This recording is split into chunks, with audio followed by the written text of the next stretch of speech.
Hello, procrastinators, and welcome back. Welcome back. So, today, moving away from the cup turners, going back to my base, all my Cricut lovers, because I still love my Cricut. I'm not getting rid of them. So today we are going to do another put a picture on a shirt. This time, we're going to do a picture without the box around it, but I will link the one where it does have the box. So we're just going to quickly go through the process of printing and cutting a picture, putting it on a shirt along with the saying, and preparing that thing to be able to wear. So before we do, please like, subscribe, hit that bell. Thank you for watching, and let's get started. Okay, so the first thing that we have to do is go to Design Space, and as you can see, I've already set the words up in there. Now uploading the video, which you have to hit the upload button in Design Space, which is on your left-hand side towards the bottom.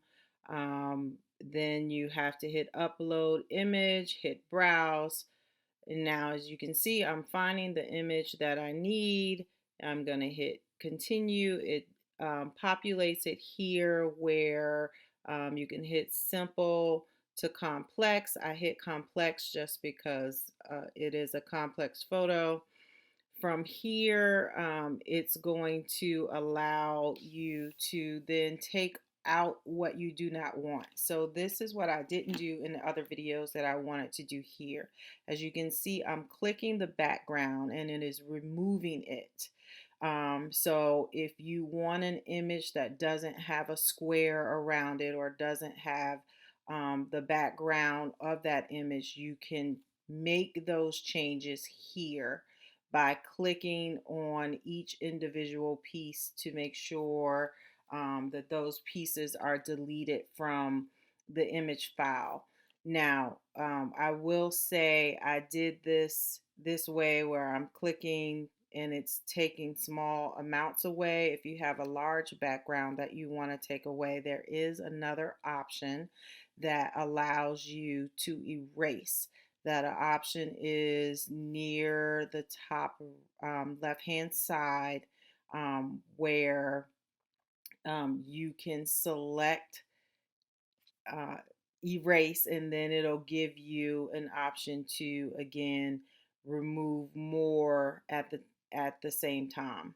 So as I'm doing right now. So one thing you need to know about that is, as you're looking at that circle that's on the left hand side in the menu bar can make you delete small amounts of information on that, or you can make it a large circle and delete large things at a time.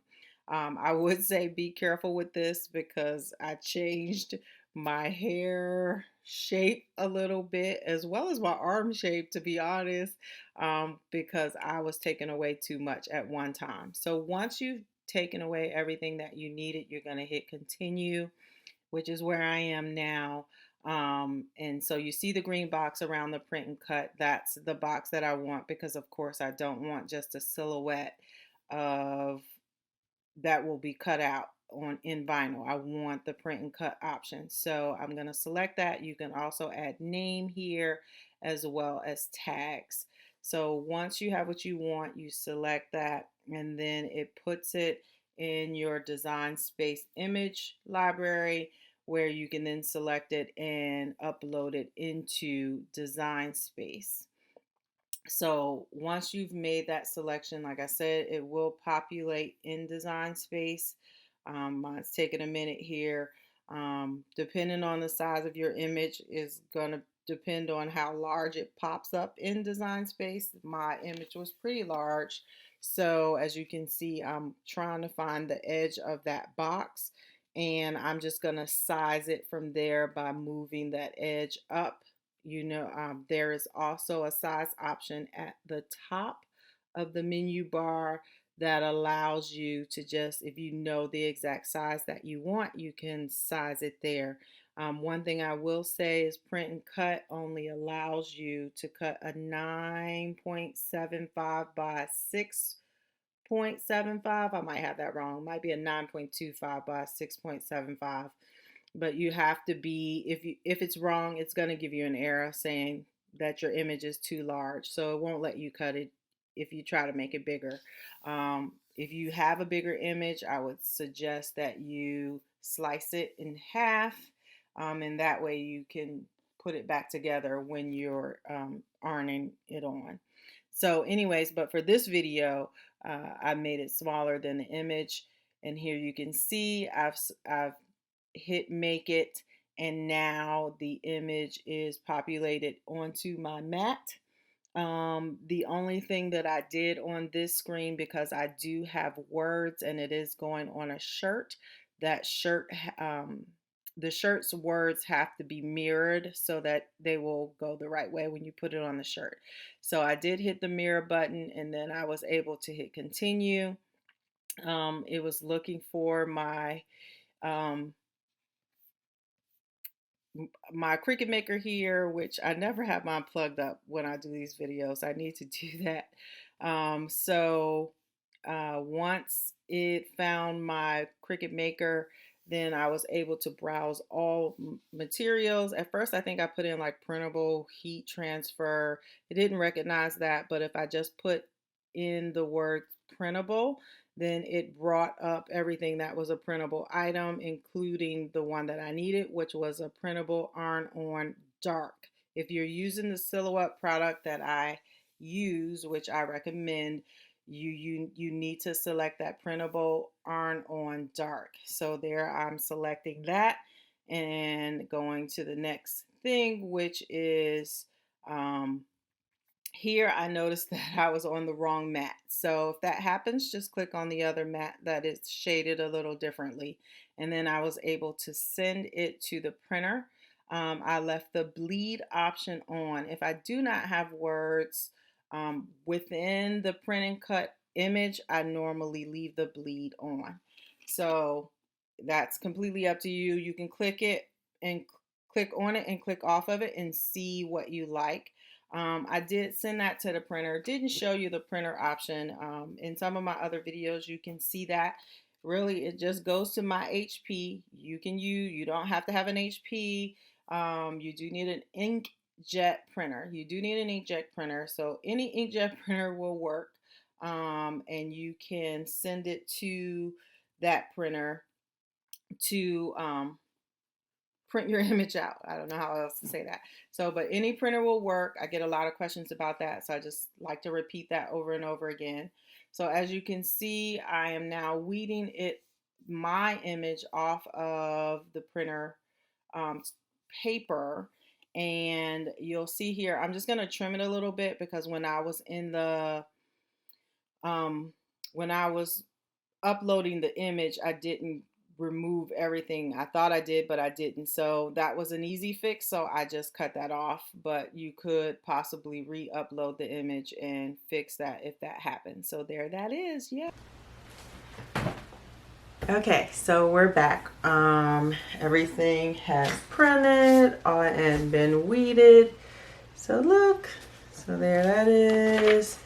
Here's my words. And so we're going to go ahead and put this all on the shirt. I have my easy press warming up to 305. I'm going to do it for 20 seconds, which is what I normally do.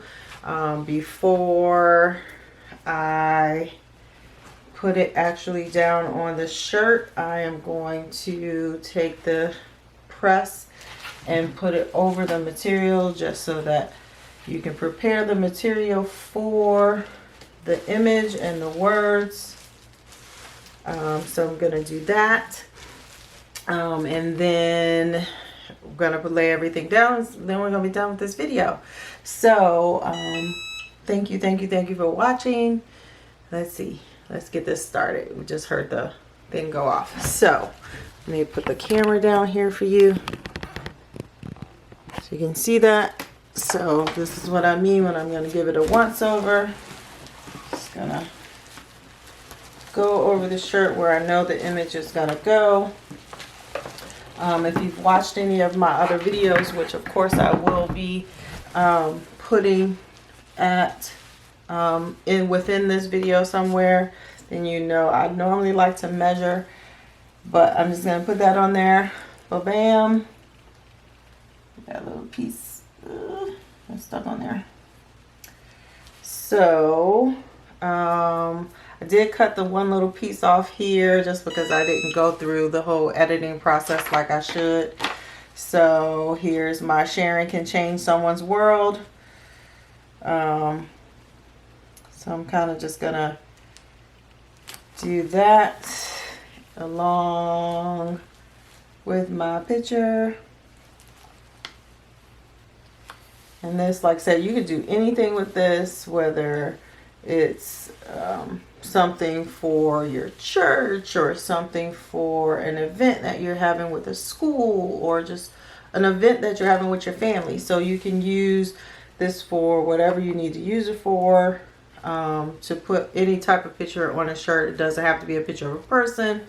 You know, this could be for your business, which I'll have that video where we did one for someone's logo. So again, I'm sure this is not something that most people would use it for, putting their own face on here, but you know, this is my example. So again, it's at 3:05 for 20 seconds. I like to, and I don't know if it's suggested that you do, but I like to, as you saw at the beginning, just run my press over top of my image once, just to kind of make sure it's smoothed down. And so, and I did make sure it was smoothed down. Even in doing that, so now I got a few edges that are up that I'm just going to clip off. So you do that, you dissipate some of that heat by shaking your shirt out a little bit, and then you can go ahead and remove your transfer paper from your vinyl. Like I said, I do have those two pieces that are up, so you do want to make sure that you take care of that, or make sure all your edges are down. And it's talking about my hair, so edges. Make sure your edges are down, ladies or gentlemen. And bam, there you have it. So change someone's world today by doing something sweet, you guys. Thank you for watching. Please like, subscribe, hit that bell, and I'll see you all the next time.